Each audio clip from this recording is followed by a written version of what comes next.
Hello student, myself Ashok Sakya. I am start second chapter National Income and its related concept. As we know previous chapter we have studied about the introduction of macroeconomics. But we are going to start the next concept national income and related concept. National income and related concept में आपको national income को जानने से पहले उसके various concept यानी measurement करने से पहले वेरियस कॉन्सेप्ट को स्टडी करना होता है। अब आपको जब तक कॉन्सेप्ट्स नहीं पता है तो आपके सामने एक प्रॉब्लम आएगी। वो प्रॉब्लम ये होगी कि आप नेशनल इनकम में ऐसे इकोनॉमिक वेरिएबल्स को इन्वॉल्व कर लेंगे जो कि उसके नेशनल इनकम के ट्रीटमेंट में एक्सक्लूड किए जाते हैं। तो उससे पहले आपको वो कॉन्सेप्ट पता होना चाहिए कि किस चीज को हम नेशनल इनकम में कंसीडर करते हैं और किस चीज को नेशनल इनकम में कंसीडर नहीं करते हैं। तो हम सबसे पहले वेरियस टाइप्स ऑफ गुड्स की बात करते हैं कि हमारे इकोनॉमी में किस तरह के गुड्स होते हैं। एक्चुअल में जो प्रोड्यूसर प्रोडक्शन करता है तो वो उसको क्लासिफाई नहीं कर पाता है कि ये गुड्स क्या होंगे। गुड्स को क्लासिफाई किया जाता है उसके एंड यूजर द्वारा। दैट मीन्स जो अल्टीमेट यूजर है उसका ऑब्जेक्टिव क्या है उस गुड्स को यूज करने के पीछे। तो सबसे पहले हम देखते हैं कि आपके सामने दो गुड्स को हमने क्लासिफाई किया गया है, consumer good and producer good. Consumer goods, जैसे कि कंज्यूमर गुड आपको खुद ही अपने स्टेटमेंट को जस्टिफाई कर रहा है कि कंज्यूमर दैट मीन्स जो गुड्स कंज्यूमर द्वारा यूज किया जा रहा है। तो हम लोग कंज्यूमर को डिफाइन करें तो कंज्यूमर क्या होता है। कंज्यूमर मतलब the person or an individual who use the commodity to satisfy their wants, यानी कि जो किसी भी कॉमोडिटी के अंदर जो एक सेटिस्फाइंग पावर होता है जिसको हम लोगों ने माइक्रो में पढ़ रखा है यूटिलिटी, वो सेटिस्फाइंग पावर यानी यूटिलिटी को कंज्यूम करने वाला व्यक्ति कंज्यूमर कहलाता है। तो कंज्यूमर गुड्स वो गुड्स होते हैं जो कंज्यूमर डायरेक्टली अपने वांट्स को सेटिस्फाई करने के लिए यूज करता है। जैसे कि हाउस होल्ड, हम लोग जो घर पे भी सामान यूज करते हैं वो सारे गुड्स हमारे कंज्यूमर गुड है, क्योंकि हमारे द्वारा जो भी यूज होता है गुड्स वो हमें अपने सेटिस्फैक्शन के लिए लिया जाता है। तो कंज्यूमर गुड वो गुड होते हैं जो कंज्यूमर द्वारा अपने वांट्स को सेटिस्फाई करने के लिए डायरेक्टली यूज किया जाता है। उसके अगेंस्ट में एक गुड्स होता है जो कि प्रोड्यूसर गुड्स होता है। प्रोड्यूसर गुड्स जो होते हैं वो गुड्स होते हैं जो प्रोड्यूसर फर्दर प्रोडक्शन के लिए या फिर प्रोडक्शन प्रोसेस को एनहांस करने के लिए यूज में लेकर आता है। अब हम उसको क्लासिफाई करते हैं। तो सबसे पहले कंज्यूमर गुड की बात करते हैं। कंज्यूमर गुड की चार कैटेगरीज होती है, durable goods, semi durable goods, non durable goods और सर्विसेज। ड्यूरेबल गुड्स का मतलब हो गया वो गुड्स जो कि हम सेवरल ईयर तक इस्तेमाल में लेकर आ सकते हैं। तो हमारे घर में जो ऐसे गुड्स हैं जो हम लोग लास्ट पास्ट टाइम से बहुत लंबे समय से इस्तेमाल करते आ रहे हैं, जैसे कि आपके घर में रखी हुई टीवी, रेफ्रिजरेटर, जो कि हमारा ड्यूरेबल गुड्स है क्योंकि इसको हमने काफी समय से इस्तेमाल करते ला रहे हैं और एक सिंगल एक्ट ऑफ कंजप्शन में वो डिस्ट्रॉय या अपनी आइडेंटिटी एग्जॉस्ट नहीं करता है। तो ऐसे गुड्स जो मोर देन 1 ईयर्स यूज होते हैं और लॉन्ग टाइम तक इस्तेमाल में लेकर आते हैं तो हम उसे ऐसे गुड्स को ड्यूरेबल कंज्यूमर गुड कहते हैं। अब नेक्स्ट गुड्स पर आते हैं, सेमी ड्यूरेबल। सेमी ड्यूरेबल का मतलब है कि जो ड्यूरेबल गुड है जो कि मोर देन 1 ईयर्स में इस्तेमाल में लाया जाता है उससे कम पीरियड के अंदर इस्तेमाल में लाया जाए, जैसे कि जो 1 ईयर और लेस देन 1 ईयर की एक्ट ऑफ कंजप्शन में एग्जॉस्ट हो जाए यानी उसकी आइडेंटिटी खो जाए। जैसे कि आपके घर में आपके क्लोथ्स, यूटेंसिल्स, ये क्या है, सिंगल एक्ट ऑफ कंजप्शन में नहीं खत्म हो रहे हैं पर एक सेवरल ईयर तक भी इस्तेमाल में नहीं लाए जा सकते। तो ऐसे गुड्स जो कि 1 ईयर के अंदर एग्जॉस्ट हो रहे हैं उन्हें हम सेमी ड्यूरेबल गुड्स कहते हैं, जो कि आपके क्लोथ्स आ जाते हैं। नेक्स्ट आपका non durable goods. Non durable मतलब जो गुड्स एक सिंगल एक्ट ऑफ कंजप्शन में एग्जॉस्ट हो जाए यानी इस्तेमाल करते ही खत्म हो जाए। तो आपके घर में ऐसे पेरिसेबल गुड्स होंगे जो आप इस्तेमाल करने के बाद खत्म कर देते हैं, जैसे आपका मिल्क, वेजिटेबल, जिनको आप कंज्यूम करने के बाद उसको नेक्स्ट बार कंज्यूम नहीं कर सकते हो, क्योंकि वो एक सिंगल एक्ट ऑफ कंजप्शन में अपनी आइडेंटिटी खो चुके हैं। तो हमारे पास तीन कॉन्सेप्ट हमने पढ़े। ड्यूरेबल, जो कि एक सिंगल एक्ट में नहीं, सेवरल ईयर तक इस्तेमाल में लाए जाएंगे, जैसे कि आपके घर में रखे हुए टीवी, रेफ्रिजरेटर। तो ये कौन से गुड कहलाएंगे बेटा? Durable consumer good. नेक्स्ट आते हैं हमारा semi durable good. Semi durable goods वो जो कि एक ईयर, 1 ईयर और 1 ईयर से कम में यूज हो रहे हैं, जो कि आपके कपड़े हैं, आपके घर में यूटेंसिल्स हैं, बर्तन हैं, जिनको आप यूज करने के बाद सेवरल ईयर तक इस्तेमाल नहीं कर सकते, पर कुछ पीरियड में यूज किया जा सकता है, तो वो आपका सेमी ड्यूरेबल है। नॉन ड्यूरेबल, जो सिंगल एक्ट ऑफ कंजप्शन में खत्म हो रहे हैं, सिंगल एक्ट ऑफ कंजप्शन में, जो कि आपके वेजिटेबल, मिल्क, ये सब आ गए। सर्विसेज, सर्विसेज सारी इंटेंजिबल है। इंटेंजिबल का मतलब हो गया कि जिनको हम विजिबल नेकेड आई से नहीं देख पा रहे हैं, पर उसका यूटिलिटी हमें समझ में आ रही है। तो जैसे हम डॉक्टर, टीचर, इंजीनियर की सर्विसेज लेते हैं, ये सारी हमारी क्या कहलाएंगी? सर्विसेज हमारी कंज्यूमर गुड का ही पार्ट है। अब आपको एक चीज मैं देख कर रखा है, फाइनल गुड। ये याद रखिए, फाइनल गुड वो गुड होते हैं जो कि प्रोडक्शन बाउंड्री से बाहर हो चुके हैं। और हम जब नेशनल इनकम की काउंटिंग करते हैं तो हम सिर्फ फाइनल गुड को ही इंक्लूड करते हैं। ऐसे कोई भी गुड को हम इंक्लूड नहीं करेंगे जो प्रोडक्शन बाउंड्री से बाहर नहीं हुई है। हम with in the production boundary and outside the production boundary goods को क्लासिफाई करते हैं। तो जो प्रोडक्शन बाउंड्री से बाहर हो गई है वो उस गुड्स को हम फाइनल गुड कहते हैं, और जो प्रोडक्शन बाउंड्री के अंदर है यानी with in the production boundary है उसे इंटरमीडिएट गुड्स कहते हैं। तो यहाँ पर हमें सबसे पहले फाइनल गुड और इंटरमीडिएट गुड्स को क्लासिफाई करना आना चाहिए। तो जो भी कंज्यूमर गुड्स हैं वो सारे के सारे फाइनल गुड होते हैं। तो एक चीज क्लियर हो चुकी है आपको कि जो भी कंज्यूमर गुड है वो हम नेशनल इनकम में कंसीडर करेंगे, क्योंकि नेशनल इनकम में कंसीडर करने का एक कारण है कंज्यूमर गुड को कि ये सब गुड्स प्रोडक्शन बाउंड्री से बाहर है, ये रेडी टू यूज है। तो फाइनल गुड वो होते हैं जो प्रोडक्शन बाउंड्री से बाहर है और रेडी टू यूज है। और जैसे हमने प्रीवियस टॉपिक में पढ़ा था वेरियस सेक्टर ऑफ इकोनॉमी, जिसमें हमने हाउस होल्ड, गवर्नमेंट, आपके फर्म और एक्सटर्नल सेक्टर को स्टडी किया था, तो वो सारे सेक्टर इसलिए स्टडी किए गए थे कि उनके फाइनल यूजेस को ही हमें कंसिडर नेशनल इनकम में करना है। तो हमारा कंज्यूमर गुड्स सारे के सारे वो गुड्स कंसीडर करता है जो हमारे फाइनल गुड है और जो कि नेशनल इनकम में हम इंक्लूड करेंगे। इसके अगेंस्ट में एक प्रोड्यूसर गुड्स है। जो प्रोड्यूसर गुड्स होते हैं वो गुड्स होते हैं जो प्रोड्यूसर अपने प्रोडक्शन प्रोसेस में यूज करता है। अब यहां पर बच्चों बोर्ड में आपको समस्याएं आ सकती है कि प्रोड्यूसर गुड्स में ऐसे कुछ गुड्स होते हैं जो कि आपके प्रोडक्शन बाउंड्री के अंदर होते हैं, जिनको इंटरमीडिएट गुड्स कहा जाता है, और कुछ ऐसे गुड्स होते हैं जो कि प्रोडक्शन बाउंड्री से बाहर होते हैं, जिन्हें कैपिटल गुड्स कहा जाता है। अब आपको मैंने जैसे आपको प्रीवियस कॉन्सेप्ट में बताया था कि नेशनल इनकम में हम वही चीजों को कंसीडर करेंगे जो प्रोडक्शन बाउंड्री से बाहर है। तो अब आपसे मैं पूछता हूं कि इंटरमीडिएट गुड्स और कैपिटल गुड्स, इनमें से किस गुड्स को नेशनल इनकम में कंसीडर करना चाहिए? क्लियर है, कैपिटल गुड्स, क्योंकि ये प्रोडक्शन बाउंड्री से बाहर है और उसके नीचे मैंने फाइनल गुड इसीलिए कंसीडर कर दिया गया। तो जब भी हम नेशनल इनकम की कंसिडरेशन में लाएंगे प्रोड्यूसर गुड्स को, तो हमें एक चीज को क्लासिफाई करना पड़ेगा कि वो प्रोड्यूसर गुड्स का कौन सा गुड फाइनल गुड है और कौन सा गुड इंटरमीडिएट गुड्स है। तो कैपिटल गुड्स की बात करते हैं। कैपिटल गुड्स को क्लासिफाई करना है तो ये हमें पता होना चाहिए कैपिटल गुड्स क्या होते हैं।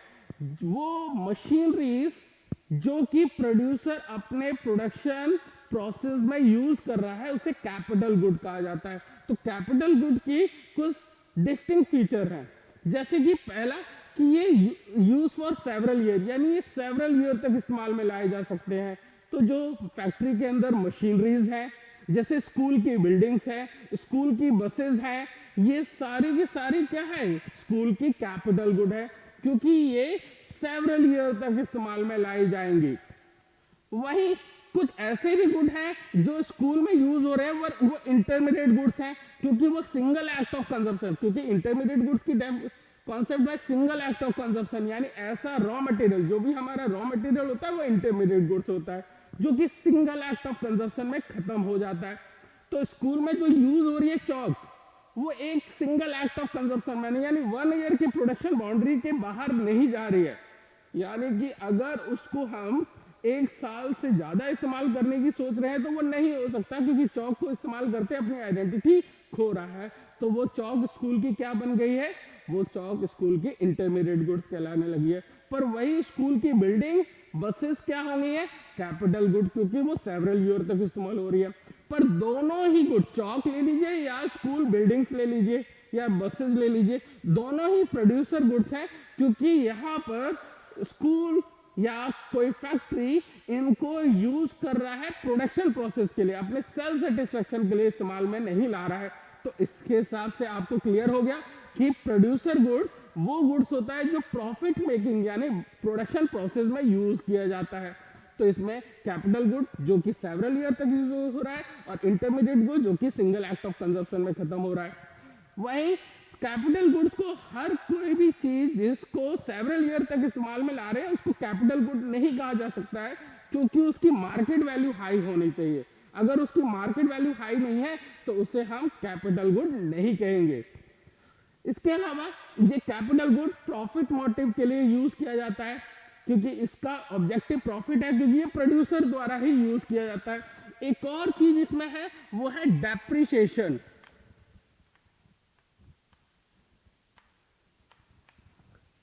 कैपिटल गुड्स वो गुड्स होते हैं जिसमें ग्रेजुअली डेप्रिसिएशन डिडक्ट होता रहता है, ठीक है, जिसको हम फर्दर आपको marginal efficiency of investment MEI और ROI रेट ऑफ इंटरेस्ट के कॉन्सेप्ट यानी टाइप्स ऑफ इन्वेस्टमेंट, जिसमें आपको इन्वेस्टमेंट के 2 टाइप्स पढ़ने को मिलेंगे, इंड्यूस इन्वेस्टमेंट, ऑटोनोमस इन्वेस्टमेंट, तो वहां पर ये क्लियर होगा।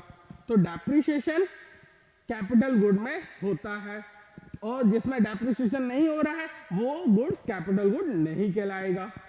वहीं इंटरमीडिएट गुड्स जो कि सिंगल एक्ट ऑफ कंजप्शन में यूज हो, सिंगल एक्ट ऑफ कंजप्शन होगा उसका, उसके अलावा ये फर्दर प्रोडक्शन में दैट मींस रॉ मटेरियल के रूप में यूज होता है, और इसको कन्वर्ट कर दी जाती है उसकी आइडेंटिटी एक इस्तेमाल के बाद। जैसे कि क्लोथ है, ठीक है, क्लोथ है, जो भी क्लोथ है उनको अगर टेलर यूज कर रहा है तो उसके बाद वो क्या कहलाने लगेंगे, वो अपने आप यूनिफॉर्म कहलाने लगेंगे सिलने के बाद। तो वो कपड़ा नहीं कहलाएगा, फिर वो ड्रेसेस कहलाएंगी। तो वो कपड़े ने अपनी आइडेंटिटी खो दी जब उसे टेलर ने फर्दर प्रोडक्शन में यूज किया, तो वो कपड़ा यानी क्लोथ क्या कहलाएगा, इंटरमीडिएट गुड्स।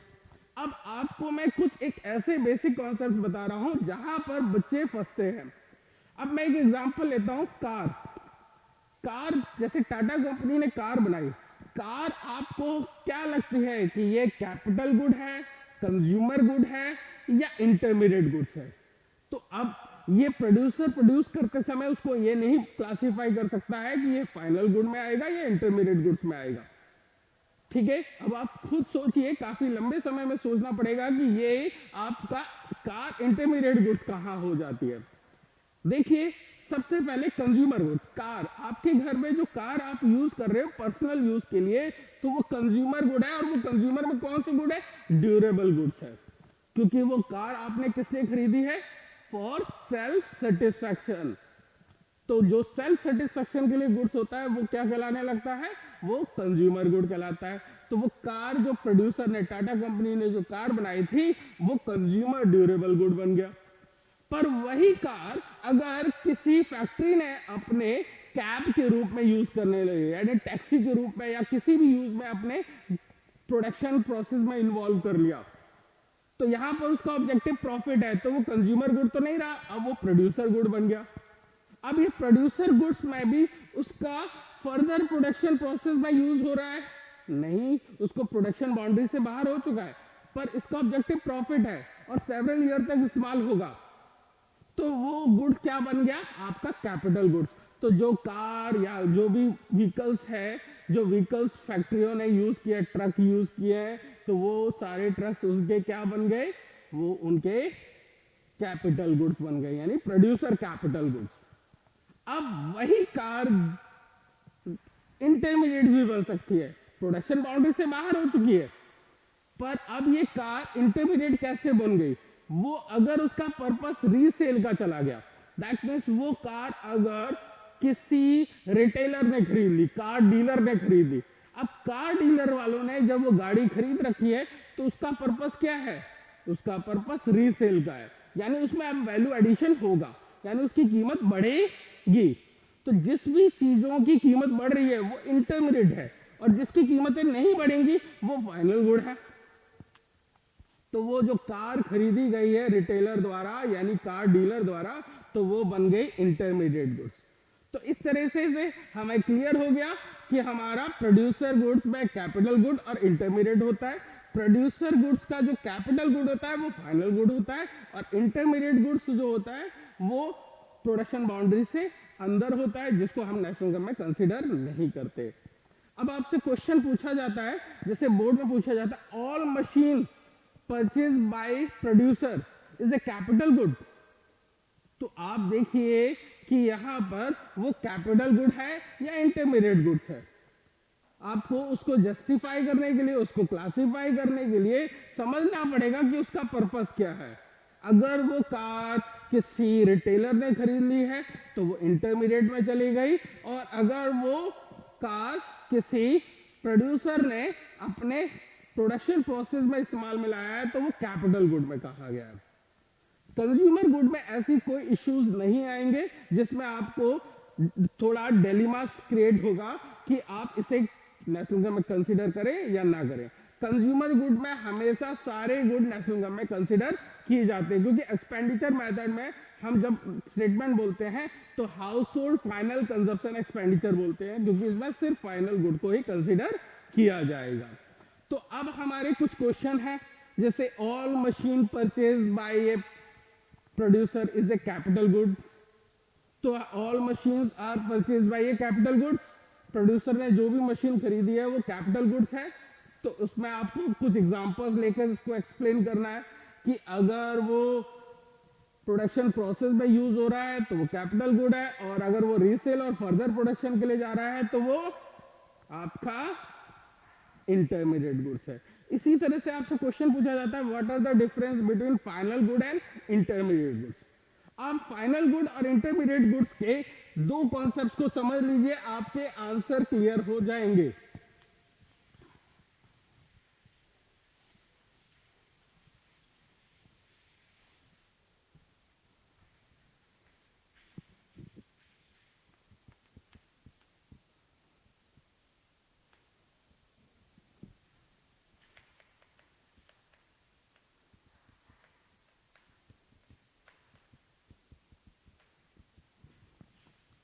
फाइनल गुड का पर्पस याद रख लीजिए। अगर इन सब के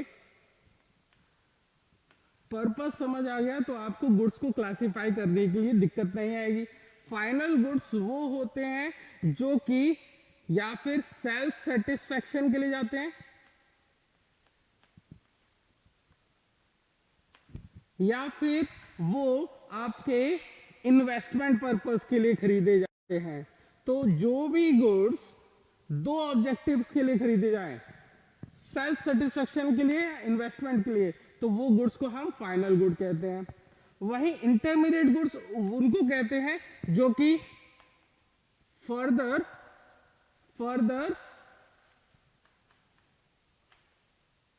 प्रोडक्शन के लिए खरीदे जा रहे हो या फिर रीसेल के लिए खरीदे जा रहे हो। तो जो भी गुड रीसेल और फर्दर प्रोडक्शन के लिए खरीदे जाएंगे तो वो आपके इंटरमीडिएट गुड्स होंगे, ठीक है। और जो भी गुड्स सेल्फ सेटिस्फेक्शन और इन्वेस्टमेंट के पर्पस से खरीदे जाएंगे तो वो आपके फाइनल गुड कहलाएंगे। जैसे कि टेलर का एग्जांपल लेते हैं, अगर स्विंग मशीन की बात करते हैं, स्विंग मशीन एक हाउसवाइफ ने खरीद ली है तो वो हाउसवाइफ की क्या हो गई है, वो फाइनल गुड हो गई है, क्योंकि वो स्विंग मशीन उसने किस पर्पस से खरीद रखी है, सेल्फ सेटिस्फेक्शन के लिए खरीदी है। अगर वही टेलर ने स्विंग मशीन खरीद रखी है तो वो क्या हो गई, वो भी फाइनल गुड होगी क्योंकि वो इन्वेस्टमेंट के पर्पज से खरीदी गई है। वहीं अगर हम बात करते हैं वही स्विंग मशीन, एक स्विंग मशीन डीलर ने खरीद ली है, तो वो स्विंग मशीन डीलर किस ऑब्जेक्टिव से सिलाई मशीन खरीद रखा है, रीसेल के पर्पज से, तो वो उसका इंटरमीडिएट गुड्स कहलाएगा। क्लियर? तो आपको फाइनल गुड और इंटरमीडिएट गुड्स में ये कॉन्सेप्ट क्लियर हो चुका होगा। ऐसे ही फाइनल गुड में फाइनल गुड का जो ट्रीटमेंट होता है वो नेशनल इनकम में इसको जोड़ा जाता है और इंटरमीडिएट गुड्स को नेशनल इनकम में नहीं जोड़ा जाता है। ठीक है। तीसरा, फाइनल गुड जो होता है वो प्रोडक्शन बाउंड्री से बाहर होता है और इंटरमीडिएट गुड जो होता है वो प्रोडक्शन बाउंड्री के अंदर होता है। ठीक है। इसके अलावा फाइनल गुड का वैल्यू एडिशन नहीं होता, यानी उसका वैल्यू ऐड नहीं होगा। इंटरमीडिएट गुड्स का वैल्यू एडिशन होता है। तो हमें क्या क्या कंसीडर करना है? पहला तो फाइनल गुड का पर्पस, उसका परचेज करने का पर्पस और इंटरमीडिएट का परचेज करने का पर्पस। दूसरा, उसका प्रोडक्शन बाउंड्री,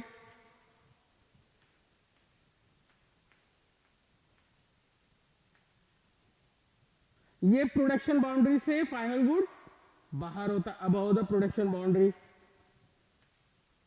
और ये प्रोडक्शन बाउंड्री के अंदर होता है कि इसका भी प्रोडक्शन चल रहा होता है, तो with in the production boundary. इसके अलावा ट्रीटमेंट, ये नेशनल इनकम में इंक्लूड होता है, ये नेशनल इनकम में एक्सक्लूड किया जाता है। इसके अलावा वैल्यू एडिशन,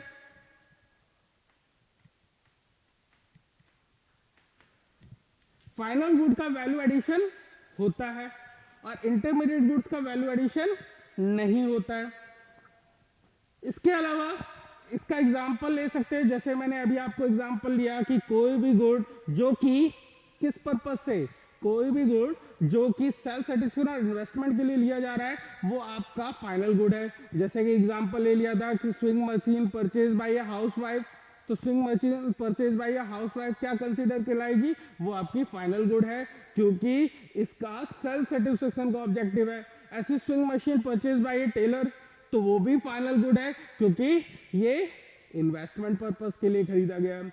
फिर ऐसे ही purchase of raw material by a producer, तो वो आपका इंटरमीडिएट गुड्स है क्योंकि वो फर्दर प्रोडक्शन में अपनी आइडेंटिटी खो चुका होगा। या फिर swing machine purchase by A swing dealer, swing machine dealer, तो यहाँ पर वो भी इंटरमीडिएट क्योंकि उसका रीसेल पर्पस पे चला गया है। तो इस तरीके से हम फाइनल इंटरमीडिएट में डिस्टिंग्विश करते हैं, प्रोड्यूसर और कंज्यूमर गुड में डिफरेंस करते हैं, और इसके बिहाफ पर आपको क्लासिफाई करने के लिए क्वेश्चन दे दिया जाता है कि आप इसे कैसे ट्रीट करेंगे। इसके बाद आपके नेक्स्ट कॉन्सेप्ट आता है इनकम।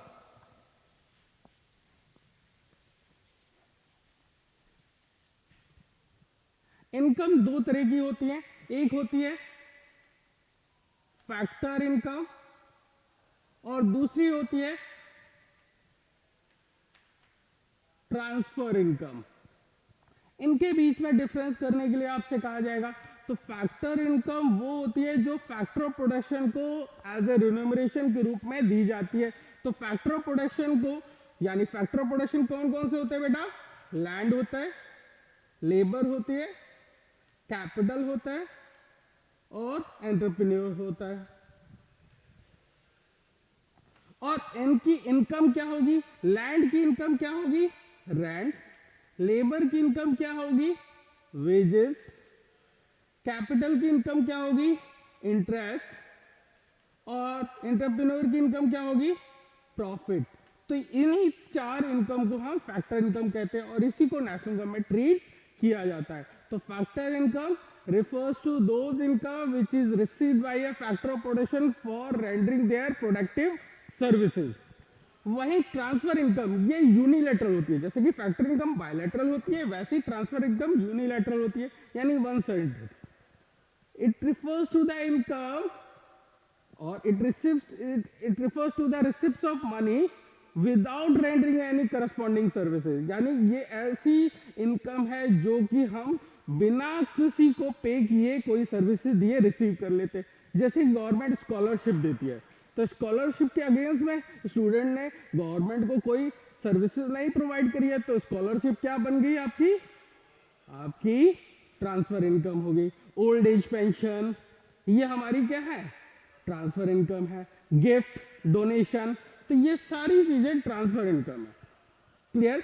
अब आपको मैं दूसरा बात बताता हूं कि फैक्टर इनकम नेशनल इनकम में जोड़ी जाती है और ट्रांसफर इनकम नेशनल इनकम में नहीं जोड़ी जाती, नहीं इंक्लूड किया जाता है, क्योंकि ट्रांसफर इनकम यूनिलैटरल नेचर की होती है, इसे अनप्रोडक्टिव बिहेवियर माना जाता है, इसलिए इसको नेशनल इनकम में नहीं जोड़ा जाएगा। पर वही फैक्टर इनकम बायलैटरल नेचर की होती है, इसको नेशनल इनकम में जोड़ा जाएगा। ठीक है, तो इसके बाद हम नेक्स्ट कॉन्सेप्ट पे आते हैं। Okay, after knowing the knowledge of a factor income and transfer income, we are going to conversion of national income।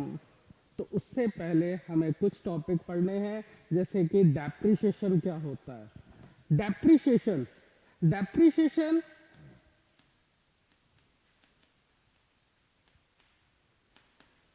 और कैपिटल लॉस दो टर्म्स सिमिलर लगते हैं, पर डेप्रिसिएशन फिक्स एसेट्स का होता है। Depreciation refers to fall in the value of fix assets gradually. ये gradually होता है, ये धीरे धीरे होता है। तो डेप्रिसिएशन, जैसे मैंने प्रीवियस टॉपिक में पढ़ाया था कि फ्लो और स्टॉक कॉन्सेप्ट क्या है, तो डेप्रिसिएशन फ्लो कॉन्सेप्ट है, क्योंकि वो एक इंस्टेंट में नहीं होता है, इसको एक पीरियड लगता है डेप्रिसिएशन को। तो depreciation is a flow concept. तो depreciation refers to fall in the value of fix assets. Fix assets की वैल्यू का गिर जाना ही डेप्रिसिएशन कहलाता है। और डेप्रिसिएशन होने की वेरियस कारण हो सकते हैं, जिसमें normal wear and tear. Normal wear and tear का मतलब होता है कि जब हम किसी चीज को, किसी भी फिक्स एसेट्स को यूज करते हैं, तो उसमें सामान्य टूट फूट होती है, तो उसको हम normal wear and, normal word use किया है, तो ये कोई कैपिटल लॉस नहीं है। एक्सीडेंटल अगर वियर एंड टियर होता है तो वो कैपिटल लॉस कहलाता है। जैसे कि एग्जांपल ले लीजिए, आप एक कार चला रहे हैं, तो एक मंथ में जब कार चलेगी तो उसके जो टायर है वो क्या होगा, उसकी वैल्यू गिरेगी, यानी घिसेंगे, तो उसे हम डेप्रिसिएशन कहते हैं। पर वो कार चलते समय एकदम से उसके टायर बस्ट हो जाए, ठीक है, उसमें पंचर हो जाए, तो उस टाइम ये कैपिटल लॉस है, क्योंकि वो हमारे एक्सपेक्टेड ऑब्सोलेंस नहीं है। तो नॉर्मल वियर एंड टियर के कारण जब कोई चीज मशीन चलती है, तो वो धीरे धीरे उसका इंजन या उसके टायर घिसते हैं, तो वो depreciation normal wear and tear के कारण हुआ है। दूसरा कारण हो सकता है पैसेज ऑफ टाइम। किसी भी कैपिटल यानी फिक्स एसेट्स को अगर हम पैसेज ऑफ टाइम में देखें, यानी कि सपोज मान लीजिए कार है और वो कार अभी भी शोरूम में बिकी नहीं है, पर क्या हुआ, वो मॉडल जो था वो 2015 का मॉडल था और 2020 में तक वो बिका नहीं है, अभी तक उसकी सेल नहीं हुई है। तो इसमें क्या हुआ कि वो कार बिल्कुल न्यू ब्रांड है, उसकी अभी भी नॉर्मल वियर एंड टियर नहीं हुआ है, पर उसका मॉडल पुराना होने के कारण उसकी वैल्यू क्या हो जाएगी, गिर जाएगी। तो इस टाइम ये पैसेज ऑफ टाइम के कारण उसका डेप्रिसिएशन हो गया है। इसके बाद तीसरा होता है एक्सपेक्टेड ऑब्सोलेंस। एक्सपेक्टेड ऑब्सोलेंस का मतलब होता है कि अगर टेक्नोलॉजी, फैशन बदल जाता है, तो जो ओल्ड टेक्नोलॉजी होती है उसकी वैल्यू गिर जाती है। जैसे कि हम बात करें कि 4G मोबाइल आने के बाद 3G मोबाइल जो टेक्नोलॉजी थी, उस मोबाइल की वैल्यू गिर गई। तो यहाँ पर उस मोबाइल की, यानी कि वो फिक्स एसेट्स की वैल्यू गिर गई है, और वो गिरी है एक्सपेक्टेड ऑब्सोलेंस के कारण। ना ही वो मोबाइल यूज किया गया है 3G वाला, और ना ही उसको पुराना हुआ है, पर उसकी क्या हुआ है, उसकी टेक्नोलॉजी अपग्रेड होने के कारण उसकी वैल्यू गिर गई है। तो ये भी क्या है, उसका डेप्रिसिएशन है। तो डेप्रिसिएशन 3 कारणों से होता है। नॉर्मल वियर एंड टियर, यानी कि उसको यूज करने के साथ साथ उसकी जो सामान्य घिसावट होती है उसको हम डेप्रिसिएशन कहते हैं। या फिर टाइम के साथ वो आउटडेटेड हो गया, पुराना हो गया, तो वो भी डेप्रिसिएशन है कहलाएगा। और एक्सपेक्टेड ऑब्सोलेंस, नई टेक्नोलॉजी के इंट्रोड्यूस होने से पुरानी टेक्नोलॉजी की वैल्यू गिर जाना भी डेप्रिसिएशन कहलाएगा। तो depreciation refers to fall in the value of fixed assets due to normal wear and tear with the passage of time and expected obsolescence. इसका एक कॉन्ट्राडिक्ट कॉन्सेप्ट है, वो है capital loss. Capital loss means fall in the value of fixed asset due to accidental unexpected obsolescence, यानी जो हमने expect नहीं किया और उसके कारण फिक्स एसेट्स की वैल्यू गिर जाए तो हम उसे कैपिटल लॉस कहते हैं। ठीक है, तो हम नेशनल इनकम के टाइम में, क्योंकि डेप्रिसिएशन की एक अकाउंटिंग की जाती है, उसका मेजरमेंट किया जाता है हमारे अकाउंट्स में, उसमें एक सेगमेंट डेप्रिसिएशन के लिए बना होता है, पर कैपिटल लॉस के लिए कोई सेगमेंट नहीं बनाया क्योंकि वो अनएक्सपेक्टेड है। तो डेप्रिसिएशन और कैपिटल लॉस में हमें ये कॉन्सेप्ट क्लियर हो गया होगा कि depreciation fall in the value of fixed asset with the passage of time with the normal wear and tear and expected obsolescence, whereas capital loss fall in the value of fixed asset due to accidental or unexpected obsolescence. Natural calamities आने के कारण अगर fix asset की value गिर रही है तो वो कैपिटल लॉस है। जैसे कि कार यूज कर रहे हैं और कार के चलने से उसके टायर घिस रहे हैं तो वो डेप्रिसिएशन है, पर अगर वो कार चलते समय उसमें आग लग गई है तो वो कैपिटल लॉस है। तो डेप्रिसिएशन को क्या है, हमारे जब किसी भी इंश्योरेंस कराते हैं तो डेप्रिसिएशन के लिए कोई इंश्योरेंस नहीं क्लेम कर सकता है क्योंकि उसको एक्सपेक्टेड है, पर जो अनएक्सपेक्टेड है कैपिटल लॉस, उसके लिए इंश्योरेंस कंपनी इंश्योर करती है। तो ये डेप्रिसिएशन और कैपिटल लॉस का कॉन्सेप्ट क्लियर हो चुका होगा। अब आते हैं आपका नेक्स्ट टॉपिक, वो है नेट इनडायरेक्ट टैक्स।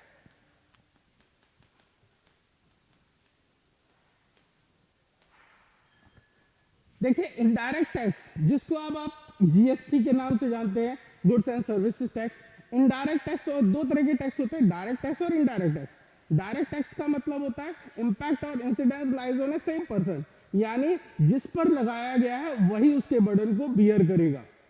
और indirect tax refers to those tax whose impact and incidence lies on a different person, यानी लगाया किसी और पर है और उसका बर्डन कोई और बियर कर रहा है। तो इनडायरेक्ट टैक्स सामान पे लगने वाले टैक्स को बोलते हैं। अब नेट इनडायरेक्ट, जब भी नेट लगाया जाता है तो उसको, यानी कि उसमें कुछ एरर्स हैं उनको क्लियर किया जा रहा है। तो नेट इनडायरेक्ट टैक्स जो होता है वो होता है इनडायरेक्ट टैक्स माइनस सब्सिडीज। तो इनडायरेक्ट टैक्स में जब हम सब्सिडीज को डिडक्ट कर देते हैं तो हमारा नेट इनडायरेक्ट टैक्स बन जाता है। तो indirect tax means the tax whose impact on incidence lies on a different person, और subsidies means financial assistance given by the government to the producer। कोई आर्थिक मदद जब सरकार करती है किसी प्रोड्यूसर को तो वो सब्सिडीज कहते हैं। तो जब हम नेट इनडायरेक्ट टैक्स में सब्सिडीज को डिडक्ट कर देते हैं तो नेट इनडायरेक्ट टैक्स बन जाता है। इसके बाद हमारा नेक्स्ट कॉन्सेप्ट आता है जिसमें आपकी बात करते हैं डोमेस्टिक टेरिटरी।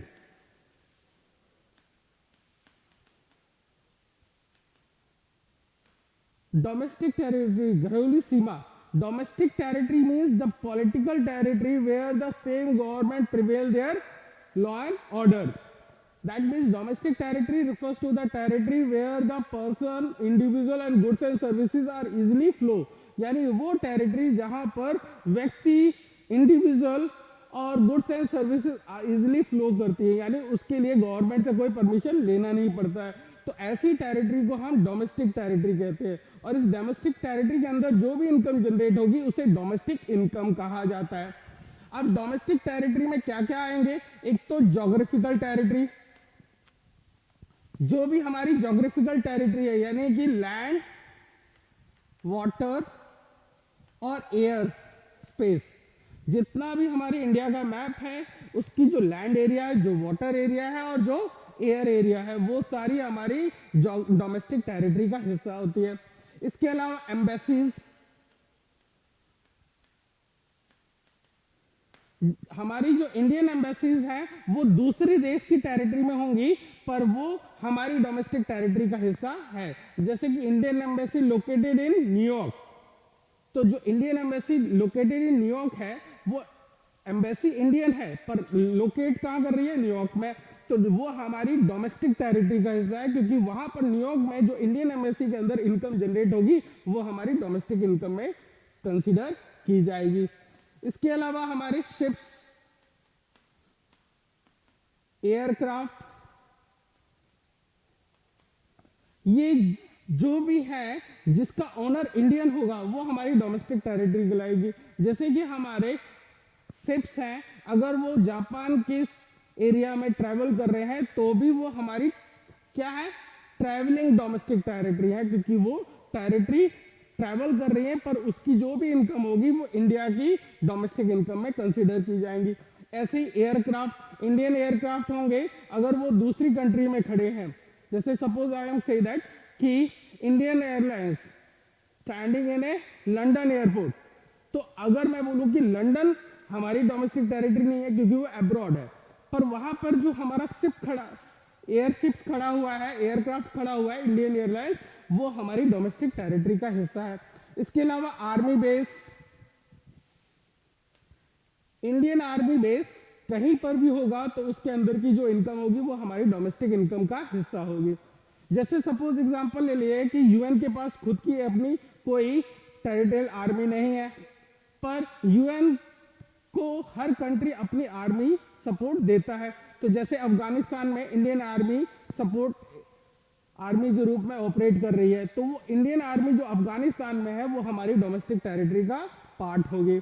तो ये हमारी डोमेस्टिक इनकम के अंदर हमें डोमेस्टिक टेरिटरी जानना जरूरी है। इसके अलावा नेक्स्ट कॉन्सेप्ट आता है नॉर्मल रेसिडेंट।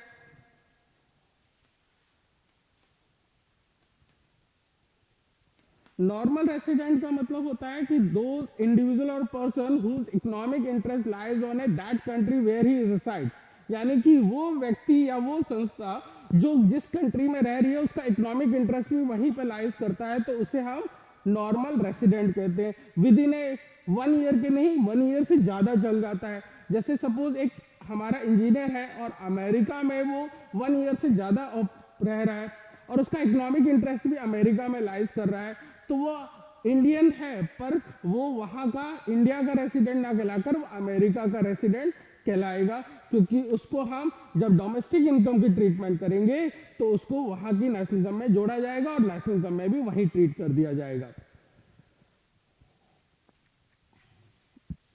अब हम इसमें कुछ कन्वर्जन की बात करते हैं। जब हम आगे नेशनल इनकम की ट्रीटमेंट पढ़ेंगे या मेजरमेंट पढ़ेंगे तो हमें ग्रॉस नेशनल इनकम निकालनी होगी, नेट नेशनल इनकम निकालेंगे, जीडीपी ग्रॉस डोमेस्टिक प्रोडक्ट निकालना होगा, नेट डोमेस्टिक प्रोडक्ट निकालना होगा, domestic income eight market price, domestic income and factor cost निकालने होंगे। तो इस कन्वर्जन को हम समझते हैं। ग्रॉस, ग्रॉस जो होता है वो डेप्रिसिएशन को इन्वॉल्व करके आता है। तो ग्रॉस जो होता है वो हमारा नेट प्लस डेप्रिसिएशन होता है, यानी अगर हम नेट में डेप्रिसिएशन जोड़ देते हैं तो वो हमारी ग्रॉस कहलाएगी। जैसे मैंने बोला ग्रॉस नेशनल इनकम, तो ग्रॉस नेशनल इनकम निकालने के लिए हमें नेट नेशनल इनकम में डेप्रिसिएशन जोड़ना पड़ेगा, और अगर हमें नेट निकालना है तो हमारा ये डेप्रिसिएशन जो है वो इधर आएगा तो नेट निकल आएगा, यानी कि ग्रॉस माइनस डेप्रिसिएशन।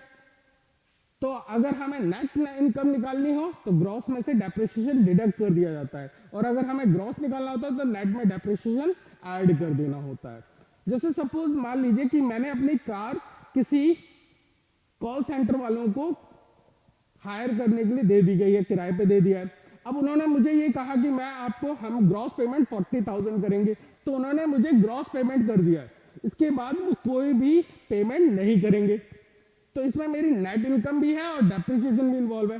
तो जो मेरी कार है उसके जो नॉर्मल वियर एंड टियर 5,000 का हो जाता है, यानी कि उसकी सर्विस चार्ज, उसके टायर के घिसने यार, तो वो 5,000 डिडक्ट करने के बाद जो मेरे पास इनकम आ रही है वो नेट कितनी है 35, तो हमारी 40,000 ग्रॉस होगी, उसमें से 35 मेरी नेट हुई और प्लस डेप्रिसिएशन हुआ। तो अगर मुझे नेट इनकम निकालनी है तो 40 में से 5,000 डेप्रिसिएशन डिडक्ट कर देना है। तो हमारा पहला ग्रॉस और नेट का कन्वर्जन हो गया। सेकेंड कॉन्सेप्ट आता है हमारा domestic income and national income. जब हम नेशनल इनकम निकालते हैं तो हम पहले डोमेस्टिक इनकम निकालते हैं और डोमेस्टिक इनकम में हम NFIA net factor income from abroad जोड़ देते हैं। तो जब हम नेशनल इनकम निकालेंगे तो डोमेस्टिक इनकम में NFIA ऐड कर देंगे, और अगर हमें डोमेस्टिक निकालनी है तो हम नेशनल में से NFIA डिडक्ट कर देंगे। तो अगर हम नेशनल में से NFIA डिडक्ट करेंगे तो हमारी डोमेस्टिक इनकम आ जाती है, और जब नेशनल निकालना हो तो डोमेस्टिक में NFIA ऐड कर देंगे तो हमारी नेशनल आ जाती है। इसके बाद ऐसे ही मार्केट प्राइस जो होती है वो factor cost plus net indirect tax. जैसे मैंने प्रीवियस कॉन्सेप्ट में नेट इनडायरेक्ट टैक्स पढ़ाया था, तो नेट इनडायरेक्ट टैक्स अगर फैक्टर कॉस्ट में जोड़ दोगे तो मार्केट प्राइस बन जाएगा। जैसे कि सपोज मान लीजिए फैक्ट्री में पेन बन रहा है, तो पेन बनाते समय फैक्ट्री में कितने तरह के फैक्टर कॉस्ट लगेंगे। लैंड अपना रेंट लेगा उस पेन पर, लेबर अपनी वेजेस लेगी, कैपिटल अपना इंटरेस्ट लेगा, और एंटरप्रेन्योर अपना प्रॉफिट। तो हम एज्यूम कर लेते हैं कि सब 1 रुपीज एक पेन पर चार्ज कर रहे हैं। तो जब वो फैक्ट्री में प्रोड्यूस होगा तो जो फैक्ट्री कॉस्ट निकल कर आएगी वो कितनी आएगी, 4 रुपीज। पर क्या गवर्नमेंट इस पर टैक्स नहीं इंपोज करेगा? तो गवर्नमेंट ने इस पर 2 रुपीज का टैक्स इंपोज कर दिया, इनडायरेक्ट टैक्स। अब सरकार को, गवर्नमेंट को लगा कि ये पेन बहुत हाई कॉस्ट का हो रहा है और जनरल अप्रोचेबल नहीं है, तो गवर्नमेंट ने इस पर सब्सिडीज दे दी, यानी फाइनेंशियल असिस्टेंस दे दिया कि जो कि माइनस कर दिया जाता है। तो ये जब मार्केट में पहुंचेगा, जो कि मार्केट प्राइस है, तो मार्केट प्राइस ये कितने का रह जाएगा, ये 5 रुपीज का रह जाएगा। तो इसमें क्या किया हमने, फैक्टर कॉस्ट में IT प्लस किया और सब्सिडीज माइनस कर दिए। तो यही है market price, factor cost plus net indirect tax. और अगर हमें फैक्टर कॉस्ट निकालना है तो हम क्या करेंगे, मार्केट प्राइस में से नेट इनडायरेक्ट टैक्स को माइनस कर देंगे। तो इस तरीके से 3 कन्वर्जन, फर्स्ट, सेकेंड और थर्ड कन्वर्जन को जब हम कन्वर्ट करते हैं तो हमारे सारे भी नेशनल इनकम के जो कॉन्सेप्ट हैं वो अपने आप सही हो जाएंगे। अब मैं एक बार उसको एक शॉर्ट व्यूज में समझा दे रहा हूं, जिससे आप नेशनल इनकम को निकालते समय कोई एरर ना करें। जब हमें ग्रॉस निकालना है तो ऐड करना है, नेशनल निकालना है तो ऐड करना है, और अगर मार्केट प्राइस निकालना है तो भी ऐड करना है, और अगर हमें नेट निकालना है, डोमेस्टिक निकालना है और फैक्टर कॉस्ट निकालना है तो डिडक्ट करना है। अब ग्रॉस में डेप्रिसिएशन ऐड कर दिया जाता है और नेट में डिडक्ट कर दिया जाता है। नेशनल में NFIA ऐड कर दी जाती है और डोमेस्टिक में डिडक्ट कर दी जाती है। ऐसे मार्केट प्राइस में net indirect tax NIT add कर दी जाती है और फैक्टर कॉस्ट में डिडक्ट कर दी जाती है। जैसे इसी को लेकर हम चलते हैं, तो ये फर्स्ट, सेकंड और थर्ड कन्वर्जन समझ लीजिए। जैसे बोर्ड ने बोला कि GDP एट MP कैलकुलेट करिए, और आपके सामने NNP एट FC दे रखा है, फैक्टर कॉस्ट। अब मुझे NNP एट FC से GDP एट MP बनाना है, तो इनके पार्टीशन कर लीजिए, 1 2 3, 1 2 3।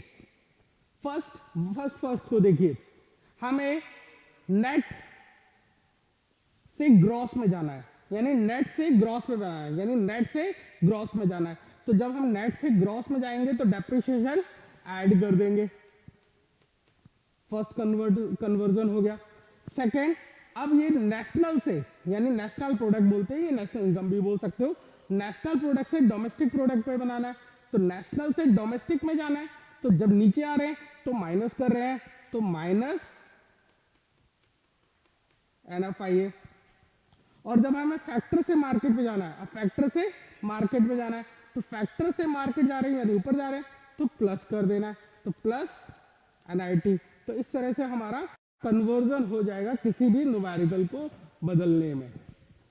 तो इस तरीके से हम ग्रॉस से नेट, नेशनल से डोमेस्टिक, डोमेस्टिक से नेशनल मार्केट से फैक्टर, फैक्टर से मार्केट में कन्वर्ट कर सकते हैं। तो इस तरीके से हमारा नेशनल इनकम के रिलेटेड कॉन्सेप्ट खत्म होते हैं, कंप्लीट होते हैं। तो आप वो इनमें कन्वर्ट करने में कोई प्रॉब्लम है तो उसको फिर से एक बार वीडियो को रिकॉर्ड देख सकते हैं और उसे कन्वर्ट कर सकते हैं।